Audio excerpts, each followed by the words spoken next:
자, 이 말씀을 통해서 우리에게 주시는 교훈, 어떤 모습으로 우리가 살아가야 하는지 말씀하시는데, 첫 번째로 우리가 눈여겨봐야 하는 것, 다시 오실 예수님. 그 예수님은 오시게 되면 모든 사람을 양 아니면 염소로 구분하신다는 겁니다. 양과 염소로 구분하신다는 것은 심판하신다는 거죠. 그죠? 양과 염소로 심판하신다는 그런 말씀입니다. 31절 말씀 보면 인자가 자기 영광으로 모든 천사와 함께 올 때에 자기 영광의 보좌에 앉으리니, 예수님이 오시면 영광의 보좌에 앉는 이 자리는 심판의 자리입니다. 그 자리에 앉으신다는 거예요. 거기에서 누가 심판하시냐면 인자가, 예수님이 심판주로 심판하십니다. 언제요? 그 주님이 이 땅에 오실 때, 다시 오실 때, 그때 심판이 이루어진다는 거예요. 어디에서요? 예수님의 심판의 보좌에 앉은 그 자리에서, 거기에서 심판하신다는 겁니다. 누구를요? 32절 말씀에 모든 민족을 그 앞에 모으고 각각 구분하기를 목자가 양과 염소를 구분하는 것 같이 하신다고 그렇게 말씀하시는 겁니다. 누구래요? 모든 민족이래요. 모든 민족. 산 자나 죽은 자나 모두를 포함하는 그런 말씀입니다. 아담 이후로 인류 역사 가운데 이 땅에 살았던 사람들은 모두 다 주님의 이 심판의 보좌 앞에 나오게 되어져 있다는 것입니다. 믿으십니까? 네. 여러분이 믿든 안 믿든 사실이에요. 그렇게 하신다고 말씀합니다. 마태복음 24장 14절에서 특별히 그런 말씀 하셨었죠. 이 천국 복음이 모든 민족에게 전파되어야 할지니 그때야 끝이 온다고 이렇게 말씀하십니다. 공평하시게 하나님은 모든 민족에게 예수 그리스도의 복음이 전파되기를 원하시고, 그래서 그 이후에 주님이 오셔서 심판을 하시게 되는데, 계시록 20장 12절 13절 말씀 보면 이런 말씀이 있죠. 또 내가 보니 죽은 자들이 큰 자나 작은 자나 그 보좌 앞에 서 있는데, 죽은 자들이, 산 자들이 서 있는 게 아니고요, 죽은 자들이, 이전의 인류 역사 가운데 죽은 자들이 큰 자든 작은 자든 그 보좌 앞에 다 서게 된다는 거예요. 그리고 그 앞에 책들이 펴져 있습니다. 그리고 또 다른 책이 펴졌습니다. 늘 말씀드리죠. 이 책들은 행위책이고, 여기에 책은, 단수로 나오는 이 책은 생명책이라고 여기에도 나와요. 다른 책이 펴졌으니 곧 생명책이다. 그리고 죽은 자들이 자기 행위를 따라서 책들에 기록된 대로, 책에 기록된 대로가 아니고 책들에 기록된 대로, 행위책에 기록된 대로 심판을 받는다고 이렇게 말씀합니다. 그때 이런 일이 일어나는 거죠. 바다가 그 가운데서 죽은 자들을 내주고, 바다는 세상입니다. 세상을 살다간 그 세상 속에 죽은 자들이 다 나오게 돼 있다는 거예요. 또 사망과 음부도 그 가운데에서 죽은 자들을 내주매, 사망과 음부, 죽으면 어디 가요? 우린 둘 중에 하나입니다. 믿는 자는 어디 간다 그랬습니까? 낙원입니다. 안 믿는 사람들은요, 음부를 갑니다. 엄밀한 의미에서 우리는 죽어서 천국 가는 게 아니에요. 천국은 주님 오셔야 갑니다. 아멘. 그 죽은 자들이 가 있는 그 음부에서 죽은 자들을 내준다는 거예요. 여기에서 말씀하는 11절 13절에 있는 사람들은 불신자들입니다.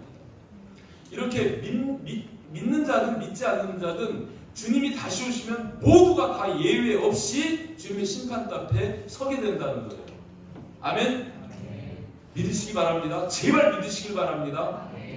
그래야 우리가 그 심판을 생각하고 그 앞에 준비할 수 있기 때문에 그렇습니다. 그때 주님께서 이렇게 산 자와 죽은 자를 다 모아가지고 그 보좌 앞에 모으고 각각 구분한다는 거예요. 오른편에는 양, 왼편에는 염소로 이렇게 구분을 하신다고 말씀합니다. 여러분, 이 양과 염소는 생김새가 비슷합니다. 그런데 외형적으로 좀 다른 부분이 있죠. 양은요, 대체적으로 흰색입니다. 흰 옷을 입고 있어요. 그죠? 그리고 이 양은 좀 순합니다. 온유합니다. 그래서 이 목자를 잘 따라가요. 목자가 없을 때는 양도 제 길로 가지만, 목자가 있기만 하면 목자의 음성을 듣고 목자를 잘 따라가는 것이 양의 모습이죠. 근데 염소는 어떻습니까? 염소는요, 좀 달라요. 검은 옷을 입고 있어요. 대체로 그리고 뿔도 다 있어요. 그죠? 그 뿔로 막 치받아가면서 양은 조금 높은 데 있으면은, 그죠? 쪼르 뛰어가지고 높은 데로 탁 올라갑니다. 성질이 교만해요. 그리고 주인의 말도 잘 안 따라요. 제 멋대로 행동을 합니다. 외형적인 이런 양과 염소의 모습이 있죠. 내면적으로도 또 다른 부분이 있습니다. 그죠? 이런 내적, 외적 이 양과 염소의 차이가 있는데 그것을 구분을 한다는 거예요. 평소에는 섞여 있습니다. 팔레스타인에서 양과 염소를 칠 때 낮에는요 목자가 양을 초장에서 다 풀어놔버려요. 섞여 있습니다. 섞여서 같이 풀 뜯고 같이 그냥 그렇게 지내지만, 그런데 목자가 저녁이 되면 이 양을 각각 불러서 우리에다 집어넣을 때 절대로 양과 염소를 섞어서 넣지 않습니다. 각각 구분해서 넣습니다. 왜 그럴까요? 그럴 수밖에 없어요. 양을 염소와 섞어 놓으면 양이 염소를 다 받아가지고 이 양들이 상처를 입어서, 그죠? 안 되는 거예요. 그래서 구분할 수밖에 없어요. 여러분 시편 1편 1절에서도 말씀하시죠. 시편 1편 5절에 보면 악인들이 의인들의 회중에 들지 못한다고 그렇게 말씀하죠. 그렇듯 하나님은 때가 되면 이렇게 구분을 반드시 하신다는 것입니다. 절대로 함께 할 수 없습니다. 그것이 바로 심판의 모습이에요. 세상 가운데도 지금 양이 있습니다. 그리고 염소들이 있습니다. 우리 교회에는요, 교회도 마찬가지입니다. 지금 이 안에도 양이 있습니다. 그리고 염소가 있습니다.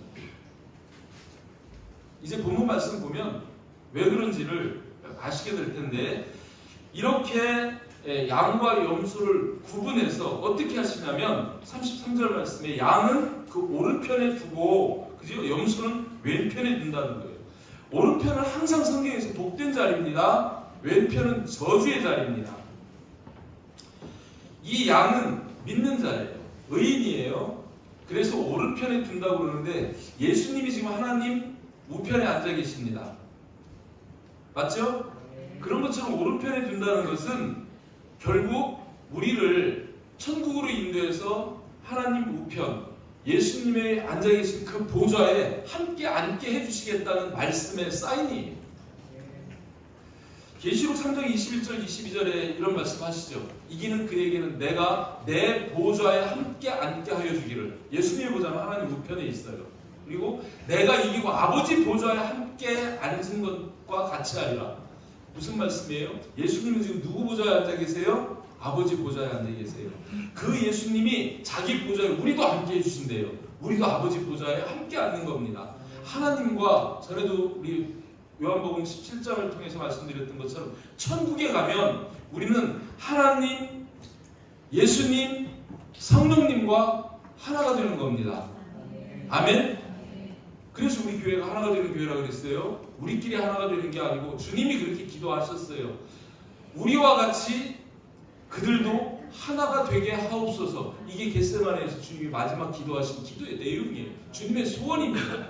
우리는 주님의 지체입니다. 지금 이 땅에서 교회의 지체로, 주님의 몸의 지체로 연합되어져 있지만 천국에 가면 주님과 한 몸이 되는 것을, 그거를 여러분 소망하시길 바랍니다. 주님이 그렇게 원하시고 하나님도 삼위일체인 것처럼 사위일체가 되게 하시겠다는 그런 계획이 성경 속에 분명하게 나타나고 있는 거예요. 아멘? 자, 그런데 뭐라고 말씀하세요? 이 말씀을 하시면서 22절에 귀 있는 자는 성령이 교회들에게 하시는 말씀을 들을지어다. 여러분 귀가 있죠? 눈도 있죠? 우리가 눈이 두 개예요. 한쪽으로는 세상을 보시는 육안이 있어야 하고 한쪽 눈으로는 하나님 나라를 보는 영안이 있어야 합니다. 아멘. 반드시 이 영안이 열려져야 돼요. 오늘 말씀도 제가 이 말씀을 준비하면서 꼭 다른 목사님들은 어떻게 이 말씀을 강의하나 싶어가지고 좀 유명한 목사님들 이런 설교 말씀을 제가 이렇게 들어보다가 다 꺼버렸어요. 다 꺼버렸어요. 듣다가 중간에 다, 어제 사모님하고 옆에 사모님도 있었는데 듣다가 바꿨어요. 방향이 안 맞는 거예요. 제 방향하고는 안 맞는 거예요. 그래서 막 꺼버렸는데 여러분, 하나님은 영이십니다. 우리 신앙생활은 영으로 하는 겁니다. 영을 따라가는 겁니다. 성령을 따라 행하는 게 신앙입니다. 아멘? 육신의 생각으로만 보면 안 돼요. 육신의 생각으로 기록되어 있어도 그 속에서 육안과 영안으로 볼 수 있는 눈이 열려지시기를 주님의 이름으로 축복합니다. 우리 귀도 마찬가지예요. 세상 소리를 듣는 육의 귀도 있지만 하나님의 음성을 들을 수 있는 영의 귀가 반드시 열려져야 할 줄 믿습니다. 그렇게 되기를 축복합니다. 어쨌든 처음 우리가 생각해야 되는 첫 번째가 뭐냐면 고린도후서 5장 10절에 있는 말씀처럼 이 말씀이에요. 우리는 다 반드시, 우리는 다 반드시, 예외 없이 반드시 그리스도의 심판대 앞에 나타나게 되어 각각 선악간에 그 몸으로 행하는 것을 따라 받으려 함이라. 아멘. 반드시 주님께서는 저와 여러분들을 양과 염소로 구분하십니다. 그 사실을 꼭 믿으시기를 주님의 이름으로 축복합니다. 자, 두 번째로 우리가 생각해 봐야 되는 게, 그렇다면 우리는 양이 되어야 합니다. 반드시 양으로 살아야 하고 양이 되어야 합니다. 34절 말씀에 왜 그런지 이유를 말씀하시죠. 그때 임금이 그 오른편에 있는 자들에게, 양들에게 이르되 심판하되, 이렇게 말씀하는 거예요. 양에 대해서 판결을 이렇게 하십니다. 내 아버지께 복 받을 자들이요. 이거를 미래 시제처럼 복 받을 자들이라 했는데 원어에 보면 복 받은 자들이로 해서 현재 완료형으로 되어 있습니다. 번역이 조금 잘못되어 있는 거예요. 저와 여러분들은 이미 예수 그리스도를 받은 자들로 믿는 자들로 복 받은 자들인 줄 믿습니다. 아멘. 이걸 끝까지 이 복을 잘 지켜가시기를 축복합니다. 그들에게 뭐래요? 나와, 내게 나와. 예수님이 지금 내게 나와서 창세로부터 너희를 위하여 예비된 나라를 상속받으라. 하나님이 주시는 복이 뭐냐면 창세로부터 예비된 나라를 상속받는 복을 지금 말씀하시는 거예요. 그래서 제가 성경에 있는 복은 세상적인 복도 있지만 궁극적으로는 하나님 나라를 우리에게 허락해 주시는 복이 진짜 복이다. 그렇게 말씀드리는 겁니다. 우리는 그 복을 소망해야 할 줄 믿습니다. 반드시 그 복을 받아야 할 줄 믿습니다. 주님이 지금 마지막 때 너희를 위하여 예비된 나라를 상속받으라고 이렇게 확정해서 말씀해 주시는 거예요. 예비될 나라가 아니고 예비된 나라를 상속받으라는 거예요. 여러분, 상속받으면 그것은 누구 겁니까? 아버지로부터 유산을 상속받았어요. 상속받으면 그거는 아버지 거예요? 내 거예요? 내 겁니다. 이제 천국이 내 것이 되는 거예요. 영원히. 아멘? 영원히 내 것이 되는 그런 복을 주시는 거예요. 자, 그런데 이 임금이 지금 양과 염소로 판결하는 기준이 뭐냐는 거예요. 기준은 바로 35절 말씀, 36절 말씀인데요. 거기에서 하나님 나라를 상속받는 기준을 이렇게 말씀합니다.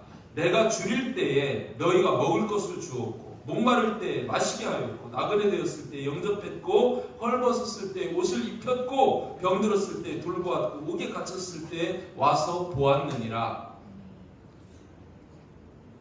예수님이 이 6가지 고통스러운 상황 속에 있을 때에 너희가 돌보았다는 거예요.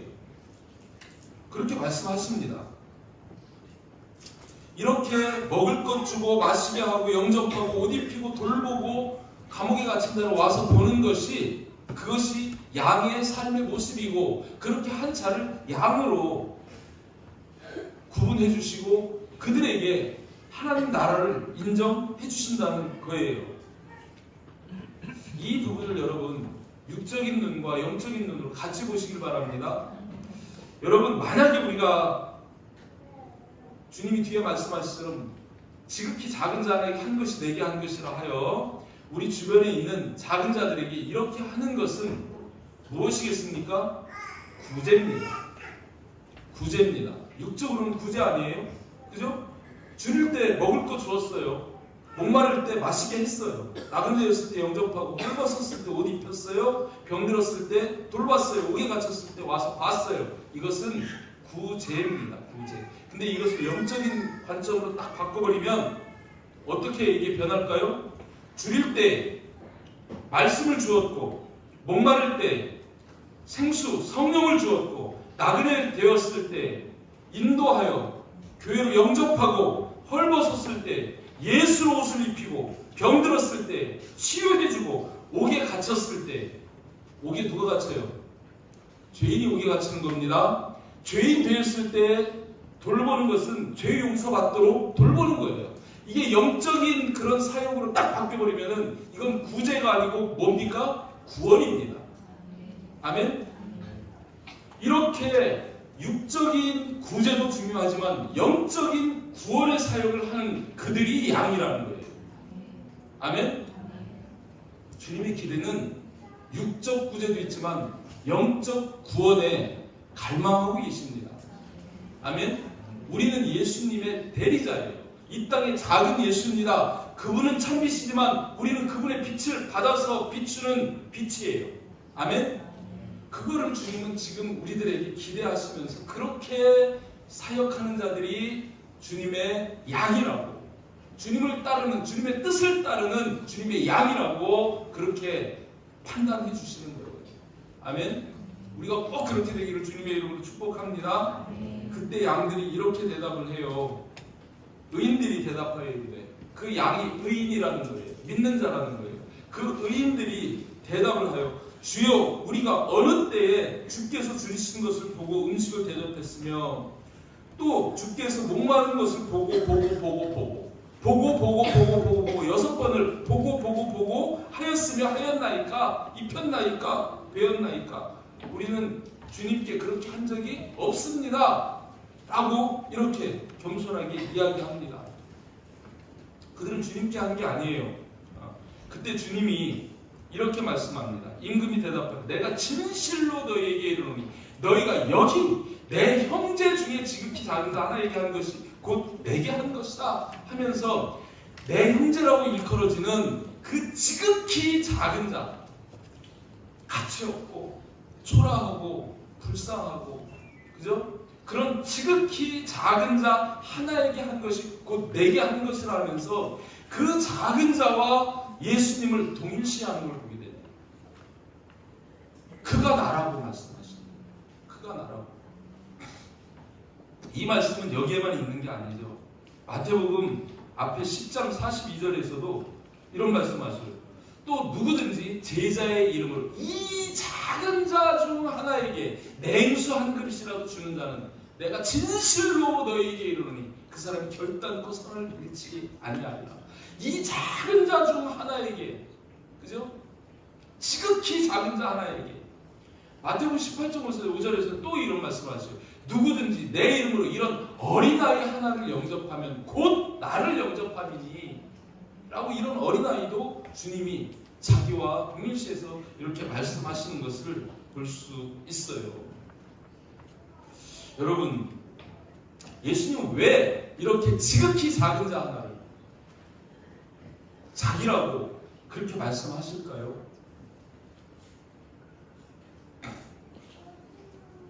이 지극히 작은 자는 누구를 이야기할까요? 단적으로 말씀드리면 저는 그런 감동을 받습니다. 이 작은 자는 고아예요. 과부예요. 그 시대 팔레스타인 땅에서 가장 불쌍하고 가장 연약하고 가장 힘없고 고통스럽고 곤란한 삶을 살고 있는 지극히 작은 자, 과부도 고아였습니다. 그들을 향해서 주님이 이런 말씀을 하시는데, 예수님은 이 땅에 부유하고 넉넉하고 잘나가고 풍요한 그런 사람보다 이렇게 고통받는 자들에게 예수님의 마음이 고스란히 그들과 함께 한다는 거예요. 주님의 관심이 그들에게 있다는 거예요. 주님은 그들을 바라보면서 눈물을 흘리고 계십니다. 저 사망의 그늘에 앉아 죽어가는 나의 백성들, 누가 내 마음을 가지고 그들에게 가서 내 말을, 복음을 전할까? 주님의 관심은 불신자들에게 있어요. 그죠? 그들을 향해서 주님의 마음이 있기 때문에 그 마음이 다 너무 간절하고 그게 주님이 전부였고 우리도 마찬가지 아닙니까? 예수 그리스도를 이 땅에 보내주신 하나님의 마음, 주님이 우리를 구원하기 위해 십자가에서 자기 자신을 못 받고 피 흘리고 주어주시는 그 마음은 바로 불신 영혼을 구원하시기 위한 하나님의 계획이고 주님의 그 마음이고, 그러기 때문에 바로 그런 자들을 향한 그 하나님의 마음이 바로 주님 전부라는 거예요. 그래서 그들이 주님이라고 이렇게 주님은 말씀하시는 겁니다. 내 생명을 줄 만큼 내가 사랑하는 그 자녀들을 죄인에서 의인으로 회복시키기 위해서, 그죠? 그래서 이 작은 자 하나에게 한 것이 내게 한 것이라고 주님 그렇게 말씀하시는 것이죠. 야고보서 2장 15절 17절에서도 그런 말씀합니다.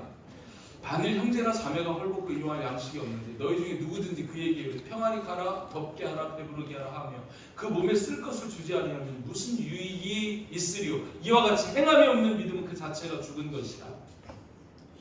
여러분, 예수님 믿습니까? 그 믿음이 사복음서에 얘기하는 것처럼 복음을 증거하는 자로, 예수를 증거하는 행함으로 나타나야 된다는 거예요. 그래야 그 믿음이 살아있는 믿음이에요. 아멘? 믿기만 하고 전하지 않으면 그게 한 달란트 받은 자예요. 그게 땅에 묻어준 자예요. 하나님 그러라고 우리에게 복음을 주시고 그러라고 나를 구원하시는 게 아니라는 이야기입니다. 아멘?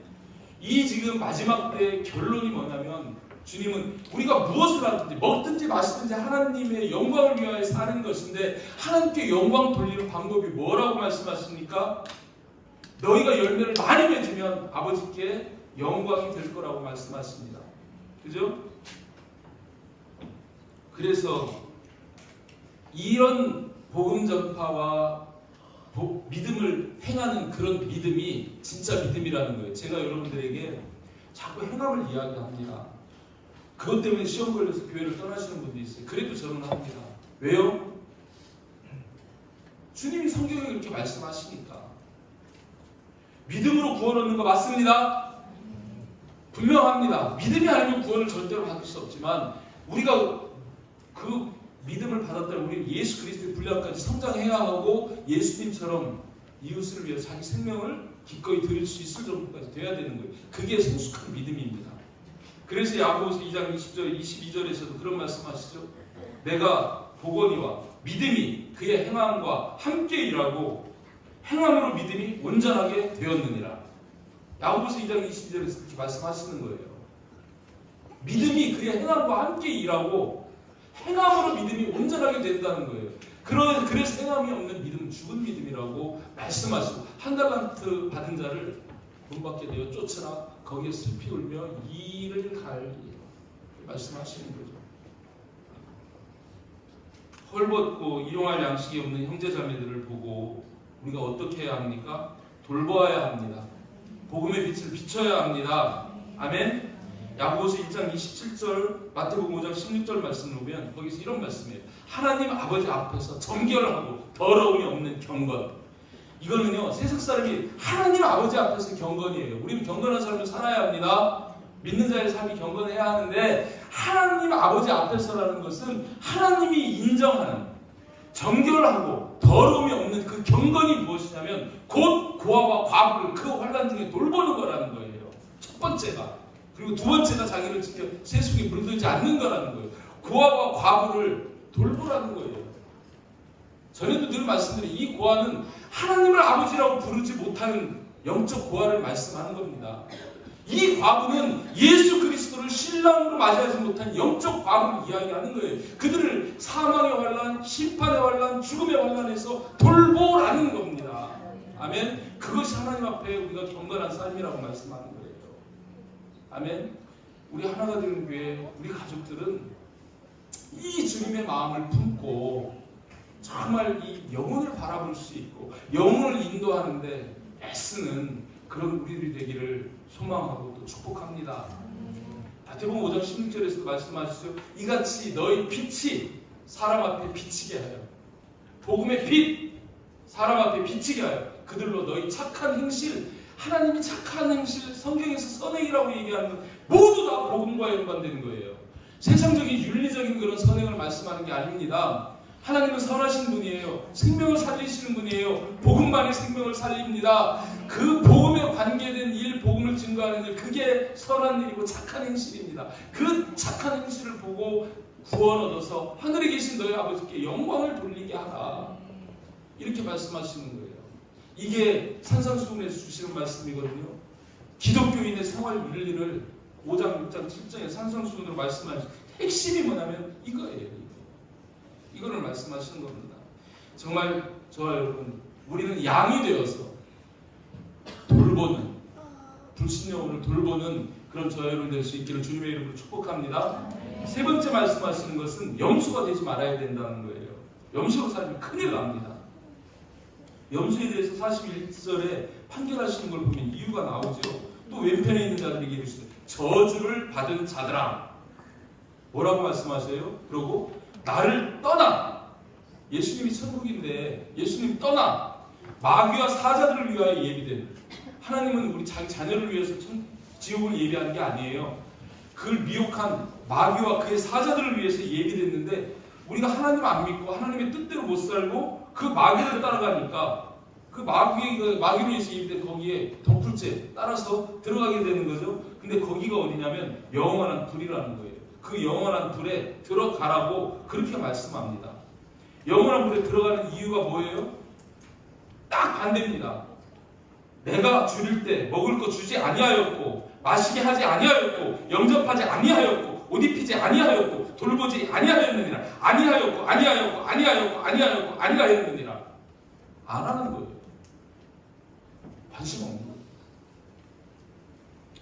디모데후서 3장 1절에 보면 말세에 고통하는 때가 이르러 하면서 마지막 때 현상을 말씀하시는 첫 번째가 뭐냐면 사람들이 자기를 사랑하고 돈을 사랑하고, 두 번째가 그렇게 나오면 초기때 나이를 되는데 가장 핵심적으로 우리가 말세의 현상을 볼 수 있는 두 가지, 이것만 봐도 우리는 분명하게 알 수 있는 게 자기를 사랑합니다.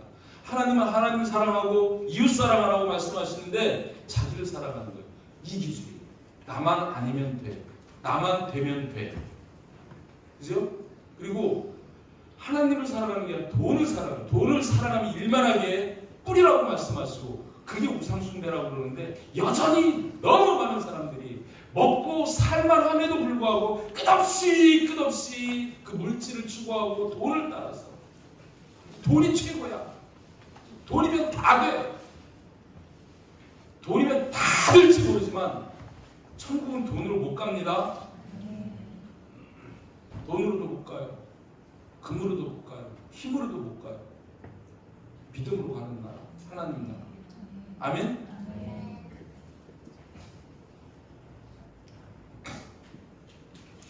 이렇게 아니했다고 말하는데 이 염소들이 대답을 합니다. 우리가 어느 때 주께서 그렇게 된 것을 보고 공양하지 아니하더이까 우리는 그런 거 보질 못했습니다. 못 봐서 못했습니다. 이렇게 항변을 하는 그런 모습일 수 있죠. 또 한편으로는 거꾸로 이렇게도 생각하죠. 아니 우리가 했습니다. 주님의 몸인 교회를 위해서요. 기도했어요. 금식도 했어요. 11조도 했어요. 얼마나 교회를 위해서 내가 애를 쓰고 힘을 썼어요. 노력했습니다. 그렇게 얘기하는 거예요. 그들이 대답할 때 앞에 양들도 주여, 우리가 어느 때 주여라고 얘기해요. 이 염소들도 이 주님 앞에서, 임금 앞에서 주여라고 얘기해요. 안 믿으면 주여라고 안 해요. 믿으니까 주여라고 그래요. 그랬을 때 이들은 나름대로 항변할 만큼 열심히 했을 수 있다는 거예요. 그러나 과정은 그럴지언정 목표가 바르지 않았다면 그건 틀린 거예요. 목적지를 제대로 가야지. 방향이 제대로 맞아야지요. 그죠? 목적은 뭡니까? 영혼 구원입니다. 아멘? 목적은 그거예요. 바리새인들이 저 세리를 옆에 두고 그렇게 기도하잖아요. 나는 저 세리와 같지 않은 걸 감사하나이다.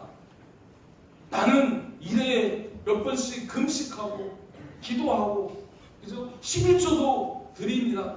졌다 오더라고 틀립니다. 이러는 거예요. 여러분, 우리가 일하는 것이 헌신하고 충성하는 것이 어디에 목적이 있어야 합니까?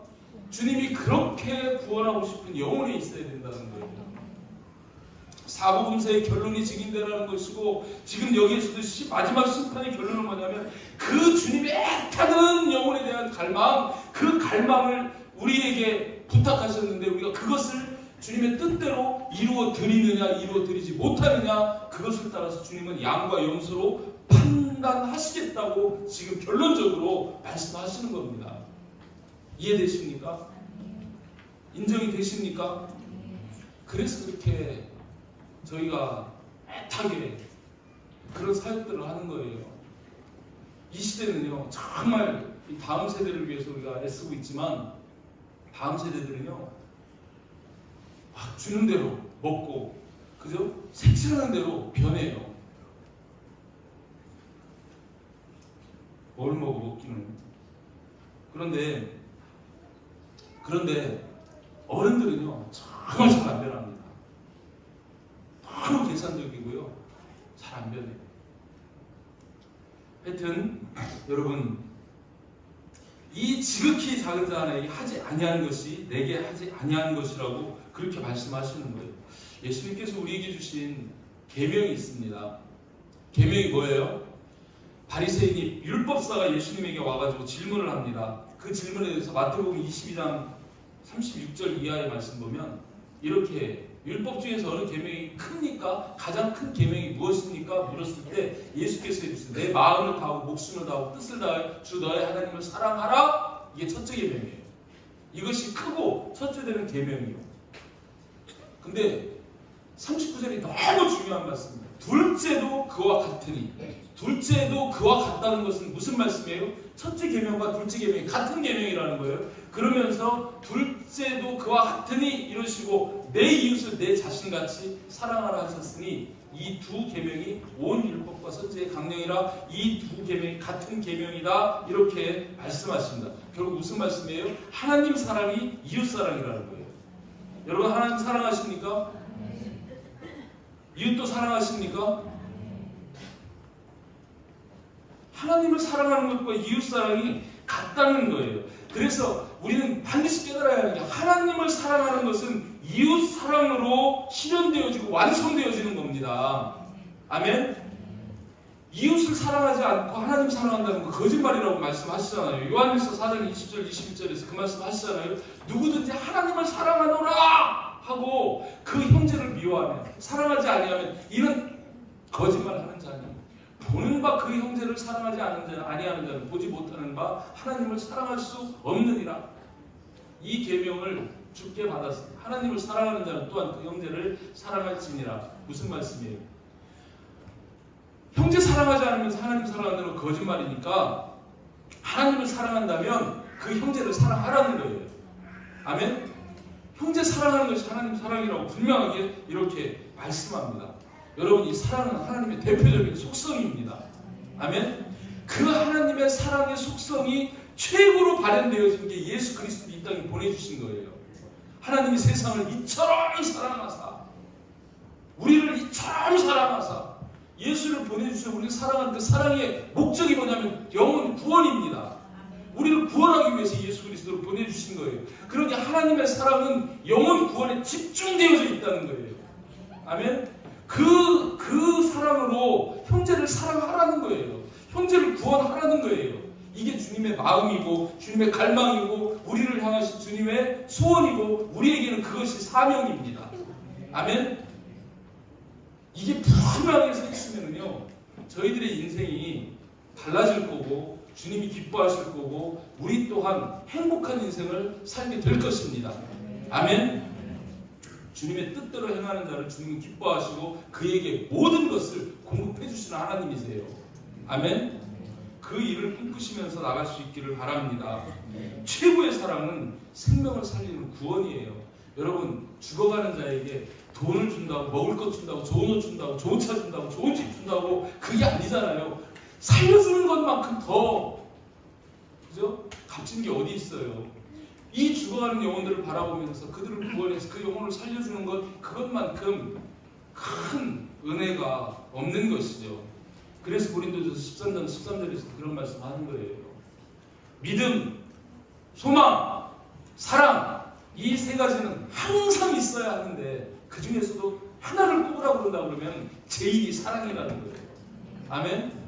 믿음도 사랑의 실천으로 나타나야 하고 소망도 사랑으로 이루어지는 것이고 사랑이 없으면 아무것도 아니라는 거예요. 아멘?